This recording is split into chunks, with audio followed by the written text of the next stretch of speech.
یہ شہر ہمیشہ شور سے بھرا رہتا تھا مگر آج ہر چیز سنسان تھی۔ راستے خالی، دکانیں بند اور فضا میں عجیب خاموشی تھی۔ علی اچانک جاگا، حیرت سے آنکھیں کھلیں۔ روشنی کھڑکی سے اندر آ رہی تھی اور دل تیز دھڑک رہا تھا۔ اس نے باہر دیکھا، سڑکیں خالی، نہ گاڑیاں نہ لوگ، بس سنسانی اور پراسرار خاموشی۔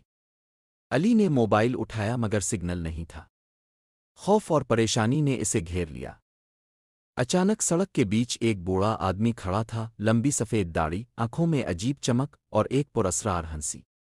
بوڑھے نے آہستہ کہا، یہ شہر صرف ان لوگوں کے لیے ہے جو سچ بولنے کی ہمت رکھتے ہیں۔ علی کو یاد آیا کہ کل اس نے ایک جھوٹ بولا تھا۔ اس کی آنکھوں میں آنسو تھے اور دل پریشان تھا۔ اس نے دل سے سچائی قبول کی، معافی مانگی اور اپنے عمل پر نادم ہوا۔ اچانک روشنی پھیلی اور علی دوبارہ اپنے کمرے میں جاگا۔ باہر کا شہر پھر سے زندہ ہو گیا۔ علی نے فوراً اپنے دوست سے سچ بتایا۔ سچائی نے اسے آزاد کر دیا۔